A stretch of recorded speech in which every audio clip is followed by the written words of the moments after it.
Welcome back. What is this IID? So this means that this is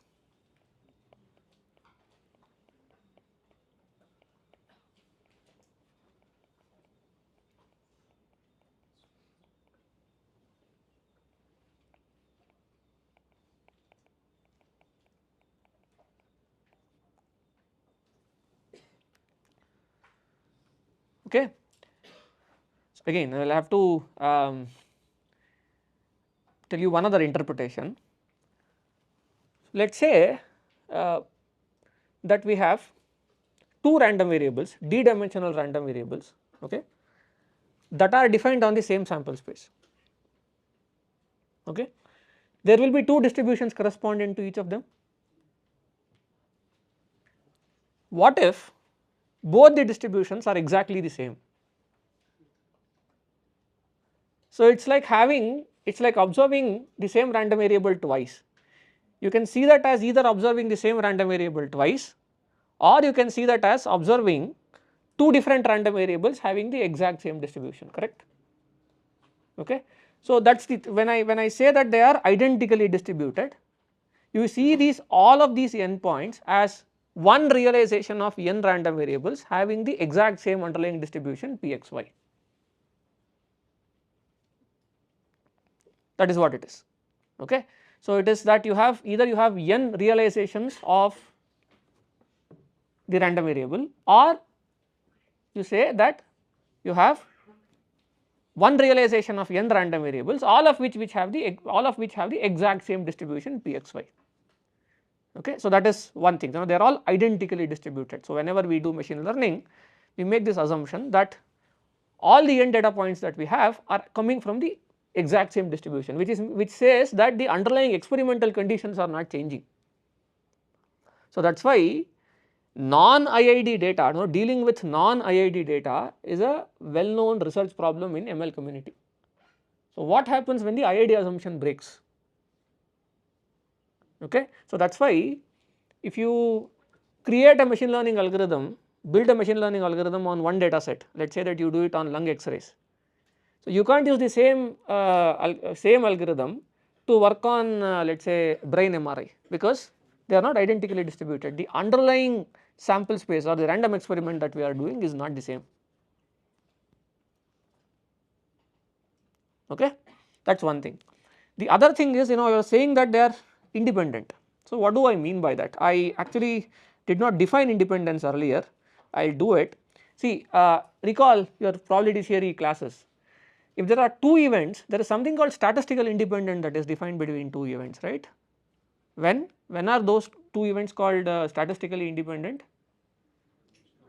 Two events are called statistically independent if, yes, the intersection, the probability of the intersection of those is equal to the sum or product. Yeah. So no, I am not asking about the distributions, I am asking about the probability measures. The measures. So I am saying if two events A and B are independent, if A intersection B is equal to P of A, yes, this is the definition of independence, right? The same thing happens with the distribution. If the joint distribution happen to be product of marginals, then they are called, then the random variables or the underlying distributions are called statistically independent. So this is a technical term, this is nothing to do with English independence or anything, okay, even though they are sort of related. Now what are we saying here is that I told you that this can be seen as one realization of n random variables. This can be seen as one realization of n random variables each, which all have the exact same underlying distribution. What we are assuming or what we are saying is that each of these random variables are statistically independent, which means that if I have to write the joint distribution of all n data points, I can write that as product of the individuals. Okay. Please note that I am not saying that, okay, so hold on, let me come to that, this creates a little bit of confusion. See here, each of these random variables, right, xi, they are in d dimensions, right. Initially I told you that even a d dimensional random variable can be seen as combination of d scalar random variables. Even amongst those random variables we can define statistical independence. Do you see? Am I saying that here? No. Very important. Okay. Independence in the IID assumption does not mean that the vector valued random variable here is independent across its dimensions. The independence here only means that there is statistical independence between the individual data points that we have drawn. So, if you want to make that clear, I am saying that image 1 is independent of image 2. I am not saying that the first pixel in image 1 is independent of the second pixel in image 2, image 1. Do you see the difference? See, we can make that assumption, by the way. In some of the algorithms we do make an assumption that there is statistical independence across the dimensions of data, but in general we do not make that assumption. In general we do not make that assumption that there is statistical independence among across the dimensions of data. We only make an assumption that there is statistical independence across multiple observations of data. Because in general different pixels might have not might, they will almost always have dependence. So, we do not model it that way. See, again very important, right. So, now we have two variability here, two axes of variability, right. One is that every single random variable which is a data point, okay, is a d dimensional random variable which can be seen as amalgamation of d scalar valued random variables, okay. And we are not talking about statistical independence amongst those d scalar valued random variables that constitutes a single data point. We are talking about statistical independence between different data points. We also saw, we said that every data point can be seen as one element of the range space of one random variable, and there are n of them which have exactly the same distribution, okay. So, those n random variables are statistically independent. That is the IID assumption, okay. Let me write that. So, independent across data points and not data dimensions.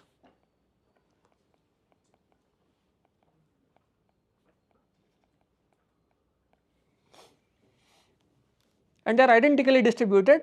What does that mean? That you have one observation of n random variables, each of them have exactly the same underlying distribution. Or you can say that, see, if you have the viewpoint that you have n observations of the same random variable, this identically distributed becomes redundant. You do not have to say that they are identically distributed, because there is only one random variable that you are dealing with anyway, and there are n observations of that random variable. Do you see this two viewpoints? Basically there are two different ways of looking at the exact same thing. When you see a textbook or when you read a paper, they will say that you have data set and this tilde corresponds to sampled from, the symbol tilde corresponds to sampled from. So, it is saying that the random experiment, what do you mean by sampling, by the way? Sampling is conducting multiple trials of the underlying random experiment that gives rise to the sample space, that is sampling. So, this means that we have tossed the coin or rolled the die capital N number of times, okay, and that has given rise to an underlying sample space, and that sample space we have defined a random variable and we have n observations of that, okay, and the underlying probability measure that we have defined on the sample space have given rise to a distribution that we wish to estimate later. I will take questions in a while. Is this viewpoint clear?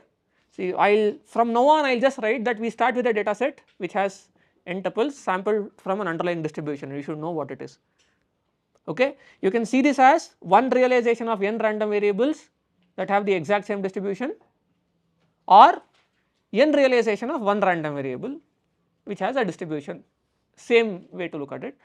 The independence is across different realization of or rather different random variables, right, and not across the data dimension. These are the points that I want you to understand and know. Okay. Okay, let me take questions now.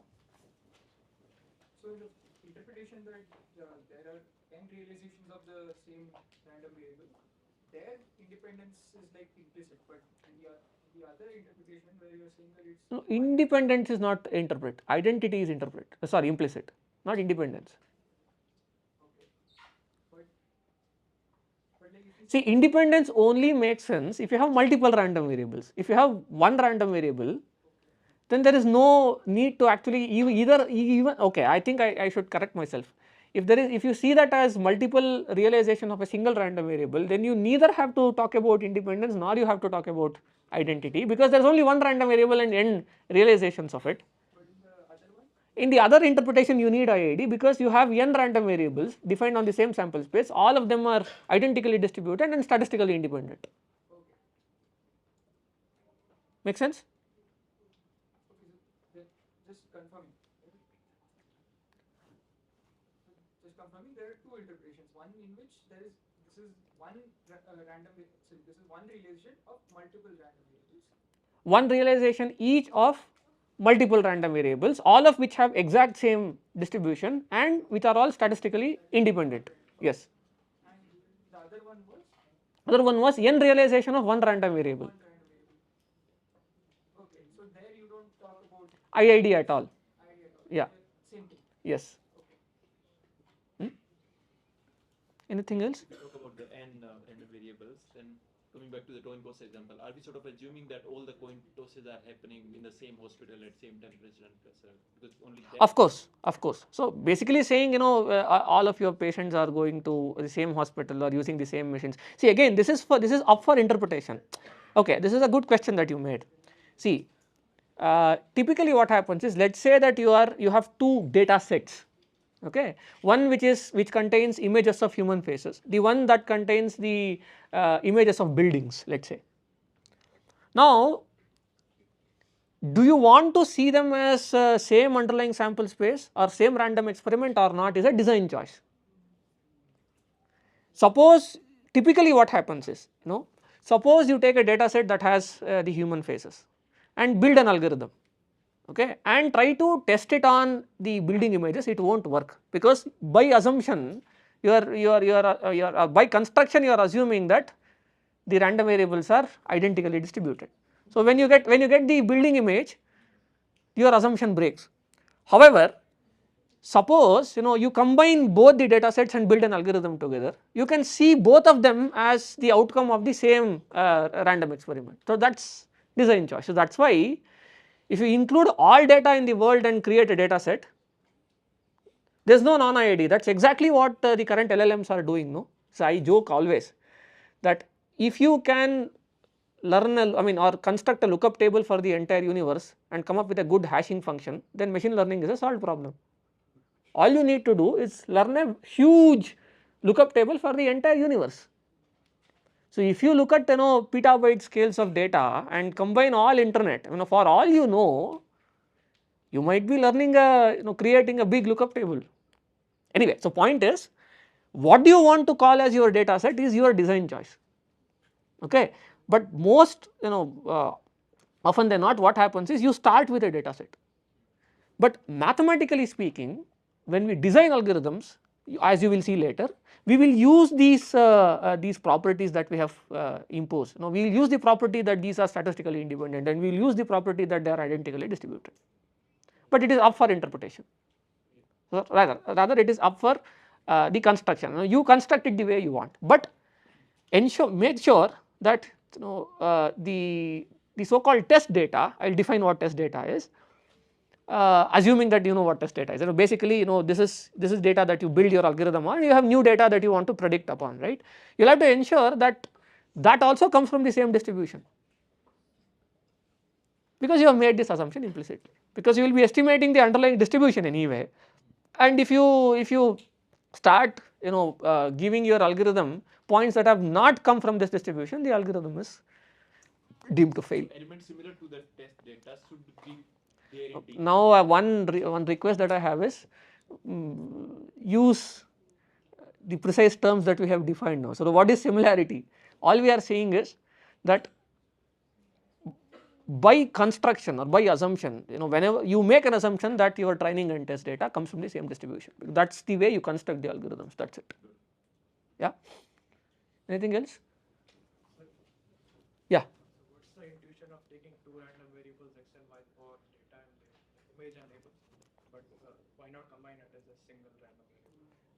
Good question, very good question. The question is, what is the intuition behind combining or rather taking interpreting the data and label as two random variables? Why not see that as one single random variable and deal with it?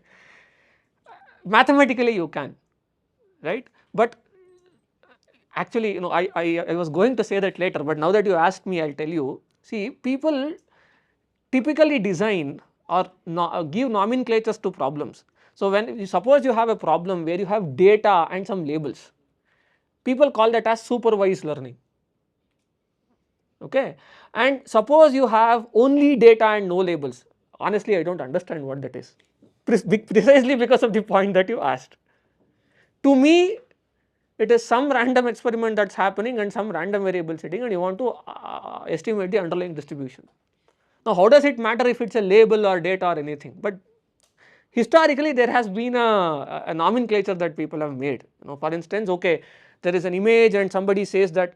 So, what happens is the following, right? I mean, to be fair to people who did it, see, an image or typically data points are humanless measurements, in the sense that some machines make an measurement. You take an image and there is no human that is involved. But when you apply a label, there is some human judgment that comes in, no? That is why you want to see that as a different random variable. But I will tell you, there is a subfield of machine learning called self-supervised learning. All they do is they take a few dimensions of data and call that as a separate random variable and estimate the conditionals there. It is only an interpretation issue. That is why I told you I do not like to call algorithms as supervised learning, unsupervised learning and all that. Okay, but people do take that nomenclature. They call this y as label. Now, why? So, I will tell you one other interesting thing now that you asked that question. Suppose there is an image, okay, and my problem is, we know that some of the pixels of this image is bad for some reason. It's some old picture and the task is to find out what these missing pixels are. Okay, this problem is called in painting, by the way. In painting, so you have an image and you in paint it, right? I mean, nowadays some of these state of the art models, right? They can erase a background and they can add things. These are all same problems. So now, what is the label here?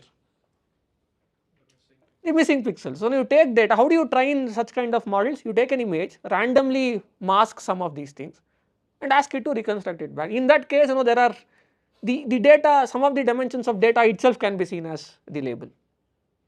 That is precisely why I did not start this course by saying that machine learning is divided into three parts called supervised learning, unsupervised learning and all that. That is not what it is. To me, a sample space, a random variable, you want to see that as two different random variables, call one data, call one labels. That is why, if you look at my writing, so typically a label is taken to be another random variable defined on the same sample space. You do not want to call it label, you do not call it label. And by the way, now that he has asked the question, problems or algorithms where label exists are called supervised learning. Really, okay? Problems where the label does not exist are called unsupervised learning. And problems where some of the dimensions of data itself is made as label is called self-supervised learning. Very pseudo distinction, right? Now you see why generalization helps. Okay, so typically that is how it is written. Okay, yeah, good that you asked that question. I should have anyway told you that. But will doing this will affect the underlying distribution function? No, it does not. See, I have still not defined what ML is. Okay, maybe some of you have lot of curiosity right now. I will tell you. See, finally it comes down to what is the distribution that you would expect. I will tell you what happens is all machine learning is this: given D, estimate P. That is it. All machine learning is given that you have sampled from an unknown underlying distribution, estimate the underlying distribution, that is the problem. And the rest of the course is simply to estimate that. In fact, this is discriminative machine learning. Generative machine learning is you not only estimate the underlying distribution but also learn how to sample, that is it. The problem is given the estimate P. Now, you can estimate multiple P's, for instance you can estimate the conditional P of y given x, then this is a classifier, okay. And if y belongs to Rk, it is called a regressor. If y is discrete, it is called a classification problem. And if you estimate P of x given y, it is called conditional data estimation problems, okay. If you estimate Pxy, it is called generative problem. But basically given this, you estimate marginals, conditionals, joints and learn to sample, that is all machine learning is. I am formally defining that in a while, but that is why I want you to understand this. Random experiment, sample space, random variable, distributions, that is it. And we have samples from this distribution and you do 100 things on top of those distributions. Make sense? Yeah. Any questions? Any more questions? Yeah. Can we now also define notion of something as good label space and Good label space. No, you can't. No. What do you? How do you define a good label space? said that label can be anything. So how can we say that some label is a good descriptor of that? See, that becomes too philosophical a question to answer. Now the question that you are asking is, what is the good way to divide labels, divide images, divide society, divide people, divide anything. So do you think men and women is a good label, or do you think that whatever, right, people have divided things into based on any random. That is why I keep saying that this notion of label is very good that you asked that question. It is extremely synthetic in most of the times. So that is why I keep telling this. See, to even fly an aircraft, which is an engineering marvel, all you need is a 4-5 parameter model. Newtonian mechanics will take care of your aircraft, and it is only 3-4 parameters is all you need to estimate, Kalman filters and particle filters, that is it. But to identify whether a picture is that of a man or a woman, you need a 100 million parameter model. Why? Because the idea of semantics is very pseudo. See, nature is simple. You can fly an aircraft only by using 4-5 parameter models. But to identify whether somebody is, something is a spam or not, you need a 100 million parameter model, because the idea of spam keeps changing. That is why one of your assignments will be the following. I give you some random data set and ask you to randomly label it and train a neural network to solve that. It will solve with 100% accuracy. That only shows how fragile and meaningless human divisions are. I have actually made this experiment. I have a 3-year-old son, right. So whatever image that we identify as 2, 3 or something, jumble them and give some random label to them, they will learn it, right. So that is all. I mean, see, as engineers we are not concerned with philosophy. So our job is that you are given something, somebody has labeled it, asked me to give an algorithm that would do this, we will do this, that is it. Okay. Just a question, like you said about the jumbling of the numbers and giving it any random label. So like the randomness is across every time if 3 is coming, we are giving it a random label, or every time that label becomes constant, like if 3 we are giving Too philosophical. So what do you mean by 3? like 3 is one of the numbers. I do not know. Yeah. So when I am labeling, I do not know if that is one number. If it is particular shape, you are giving it label. Very good. Every time. No 2 images are same. Yeah. That's So I decide to label them. So you give, suppose there are 100 images, you give them 100 different labels. You can make a machine learning model to learn it. That is the whole point that I am trying to make. So the idea of similarity is very, it is a pseudo idea. You can see every image as different. So somehow we have learned to, okay, so I will tell you now that you are asking. like hold on.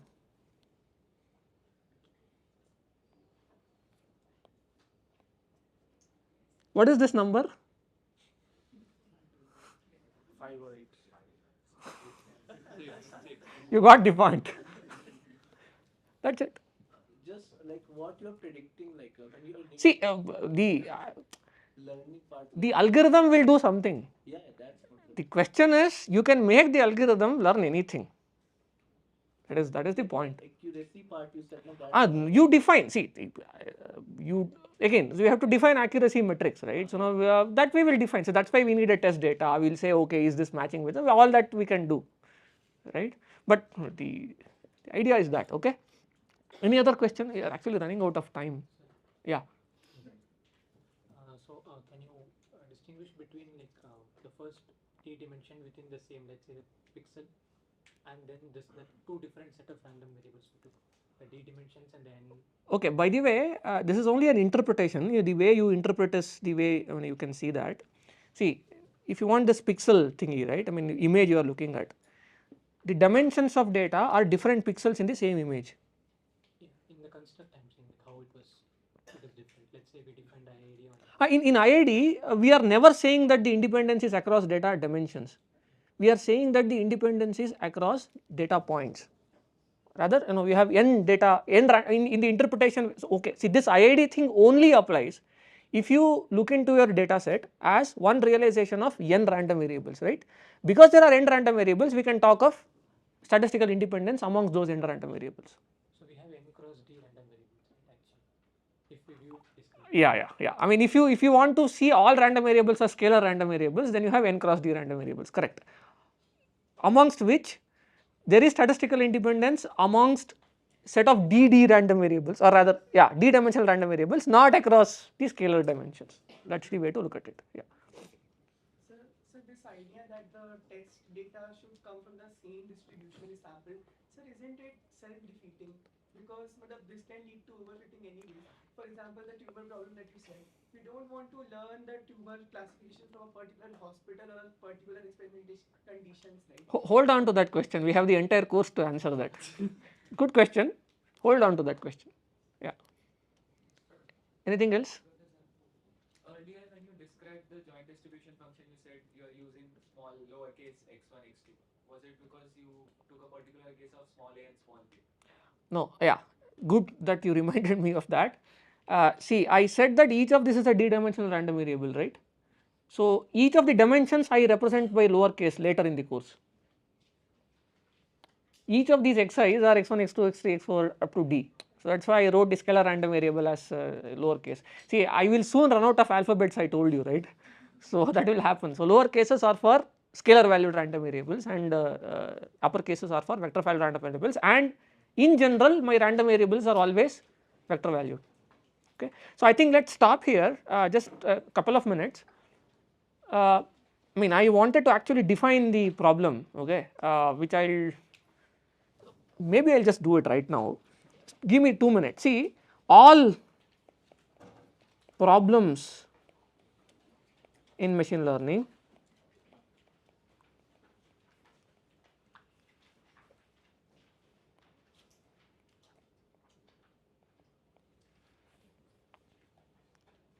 can be seen as given D sampled from an unknown underlying distribution Px. See, note that I am writing Px here, not xy, because you can combine that y also in this x, does not matter, Px. Estimate Px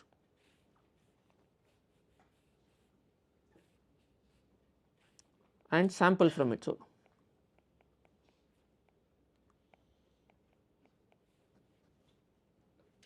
estimate Px or conditionals over it.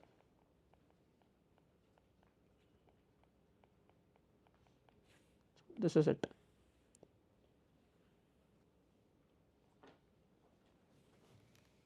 So, given that you have n realizations of a random variable with an unknown underlying distribution, estimate the underlying distribution and learn to sample from it. I mean, you do not have to learn to sample from it all every time. So, sampling is the generative modeling problem.